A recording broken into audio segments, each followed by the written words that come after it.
if y'all saw the debate the other night. Yeah? There's one thing I know for sure at that debate. It's that everything is bigger in Texas, but Ted Cruz is too small for Texas.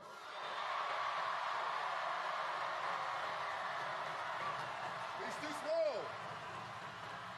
He's too small for Texas. You know what small people do? Is when you lose an election, you think, you know what, I'm gonna try and overturn that election. I know many of y'all probably know where you were on January 6th. I know where I was. I was on the House floor doing my job. I remember when they locked all the doors. We barred the doors. The president walks through to deliver the State of the Union with furniture that we usually use to hold paper. I texted my wife, Allie, who was 7 months pregnant with our son, Cameron. Whatever happens, I love you. Because we're the only former NFL linebacker in the room. And there's a mob at the door. Everybody's like, what you gonna do, Collin? I went to public school in Texas. I'm not just gonna sit there.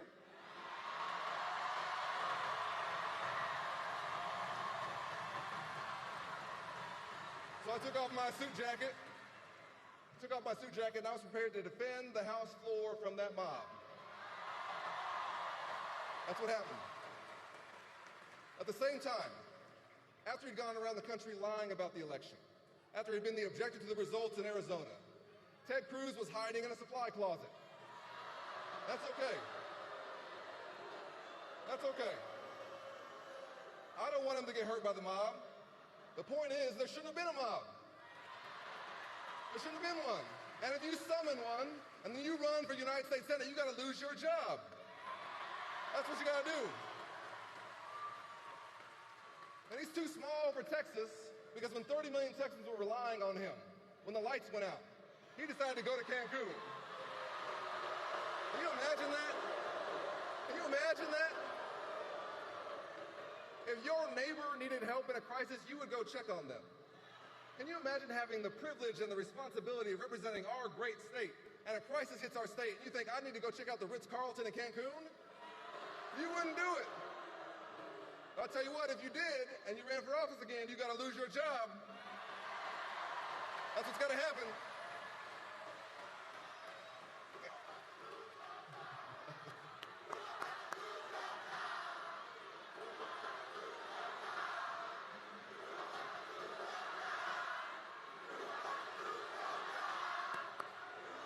All right. And you know what? If you are singularly responsible for taking away a fundamental freedom from Texas women because you think you know better than Texas women and their families and their doctors, and you put in place this abortion ban, and you celebrate this abortion ban, you introduce at the national level 5 times a nationwide abortion ban, then you have to lose your job.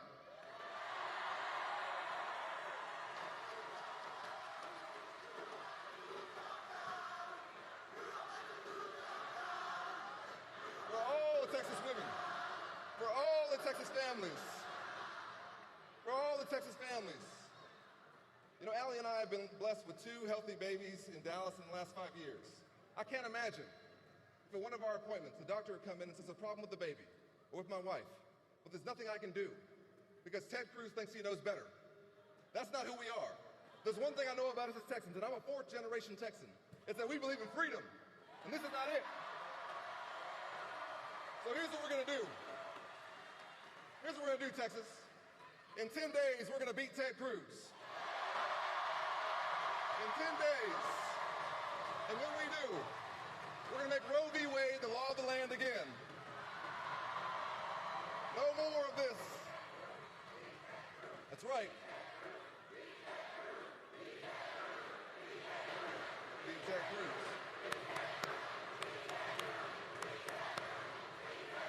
For all the Texas families, for all the families who are looking for a senator who's looking out for them, I will never abandon you when you need me most. I will protect your fundamental rights. I will bring us together around our shared values. I'll remind us that we have more in common than what divides us. We might have come here on different ships, but we're in the same boat now. We're all Texans. We're all Americans. We have to have a leader who understands that. And so here's what we gotta do, Texas. We got 10 days to knock on doors, make phone calls, We got to make sure Kamala Harris is the next president of the United States.